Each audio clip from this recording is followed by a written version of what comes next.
Hello नमस्कार, आप देखना शुरू कर चुके हैं नाउ 44। हम लोग एक महत्वपूर्ण जानकारी लेकर आपके सामने हाजिर हुए हैं।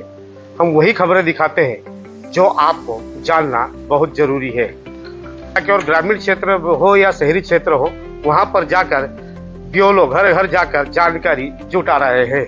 हम उन्हीं जानकारी के बारे में आपको बताने के लिए ग्राउंड पर उतरे हैं, जो कि यहाँ पर घर घर जाकर BLO वहाँ की बहुओं और वहाँ के जो भी मतदाता है उनकी सूची में नाम देखकर उनका नाम भरा जाएगा। लेकिन ये BLO होते कौन है? जो तरह तरह के तर्क लगाए जाते हैं व्हाट्सएप यूनिवर्सिटी के अंदर। देखा जाता है कि व्हाट्सएप पर आए दिन कुछ न कुछ तरह तरह के भ्रामक आते हैं कि ये डॉक्यूमेंट्स लगेंगे, वो डॉक्यूमेंट्स लगेंगे, आपका नाम बाहर कर दिया जाएगा। लेकिन मैं आपको स्पष्ट यहाँ कह दूँ कि ऐसा कुछ भी नहीं है। BLO वो होते हैं, आपके प्राइमरी स्कूल के शिक्षक भी हो सकते हैं, आपके यहाँ के ग्राम पंचायत के सचिव भी हो सकते हैं, या आंगनवाड़ी के कोई भी कर्मचारी हो सकता है BLO। ऐसा नहीं है कि BLO बड़ी स्तर के अधिकारी होते हैं तो कि लोग सुनने में उचित लगे कि यार BLO बहुत बड़े अधिकारी होते हैं। ऐसा नहीं है। BLO आपके स्कूल के टीचर ही होते हैं।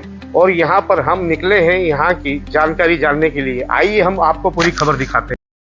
BLO और उनके साथी कर्मचारी अब अपनी ड्यूटी में लग गए हैं और बता रहे हैं कि किस तरीके से आपको फॉर्म भरना है। और इसी के साथ साथ समझाइश भी दी जा रही है कि आपको घबराने की ज़रूरत नहीं है।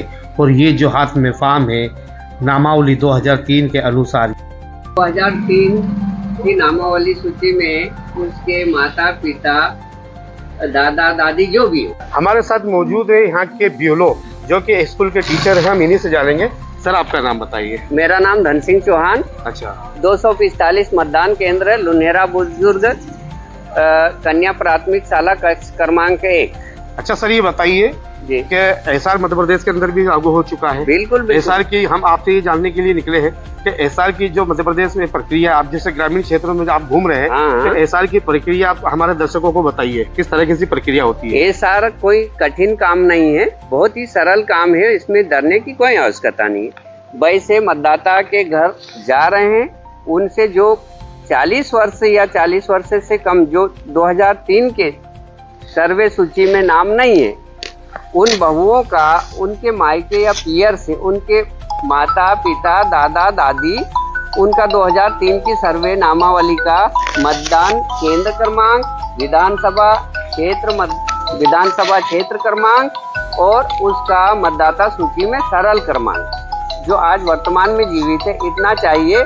और ये 11 दस्तावेजों में से आवश्यकता नहीं, जो अवेलेबल हो वो दिखा सकता है। तो ये 11 दस्तावेजों में से कौन से दस्तावेज है जो 11 बताए गए आपको? हाँ, एक तो पेंशनर पहचान पत्र, जन्म प्रमाण पत्र, पासपोर्ट अगर है, 10वीं की मार्कशीट, वन अधिकार प्रमाण पत्र, जाति प्रमाण पत्र, राष्ट्रीय रजिस्टर NRC के नाम पर और परिवार रजिस्टर में नाम, जमीन या मकान आवंटन का प्रमाण पत्र तथा आधार कार्ड व स्थायी निवास प्रमाण पत्र। आधार कार्ड को भी इसी में 11 दस्तावेजों में 11 में ले रहे हैं। पर जो फार्म है उसमें उसको स्वैच्छिक मान रहे हैं। अगर वो नाम नहीं दे रहा है आधार के 12 अंकों से, तो कोई दिक्कत नहीं है। अच्छा, ये बताइए, ये जो फॉर्म है, इस फॉर्म को अभी किस फील्ड पे उतरे हो लेकर, क्या बताया जा रहा है? अभी लुनेरा क्षेत्र में चल रहे हैं। अच्छा। फार्म लेके 2 फार्म अवेलेबल होंगे, एक मतदाता के, जो दोनों ही भरना है।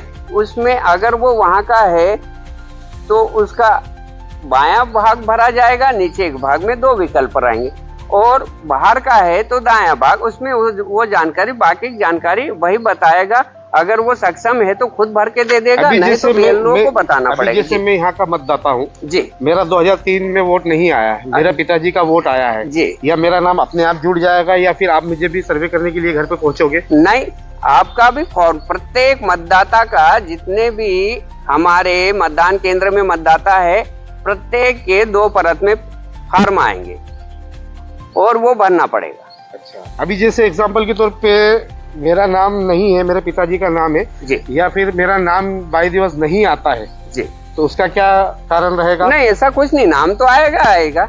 अच्छा, है ना। आपका पिताजी का नाम है तो आपका नाम आपके इसमें मैप हो जाएगा, पिताजी का सरहद क्रमांक 2003 का डलेगा। अभी जैसे एग्जांपल के तौर पर ग्रामीण क्षेत्र हो या शहरी क्षेत्र हो, वहाँ पर जितनी भी जैसे महिलाएं शादी करके पहुंचती है, जो स्कूल भी नहीं पढ़ी, उनके पास डॉक्यूमेंट्स नहीं है, तो क्या 40 से कम उम्र की उनके माता पिता से बुलाना पड़ेगा कोई डॉक्यूमेंट्स? बिल्कुल बिल्कुल, वो तो 2003 की सर्वे सूची में उनका सरल क्रमांक, जहाँ का मतदाता उस क्षेत्र विधानसभा क्षेत्र का क्रमांक और बूथ यानी मतदान केंद्र का क्रमांक, ये जरूरी है। ये बुला के वहाँ पर महिलाओं को रखना पड़ेगा? बिल्कुल बिल्कुल, ये फॉर्म है। अच्छा। इस फॉर्म पे हम ले रहे हैं। अच्छा, अभी जानकारी ये बताइए कि जो जैसे महिलाएं 40 से कम उम्र की है, जी, जो शादीशुदा है, उनके ससुराल में है, हाँ। क्या उनके मायके पक्ष के वहाँ के बीएलओ से संपर्क करना पड़ेगा सरहद क्रमांक के लिए, और क्या क्या क्रमांक लगेंगे उसमें?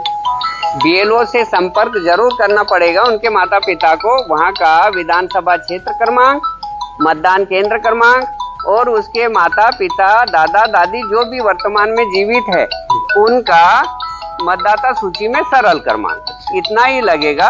बाकी और कुछ नहीं है, डरने की आवश्यकता नहीं, सरल विधि है मैप होने की। हम हमारे दर्शकों को क्या कहना चाहेंगे कि ये जो प्रक्रिया जो चल रही है, हाँ, इसमें सहयोग करे सब, आके ये दस्तावेज तैयार रखे तो बीएलओ को तकलीफ नहीं होगी, आसानी से काम करते हुए आगे बढ़ जाएगा वो।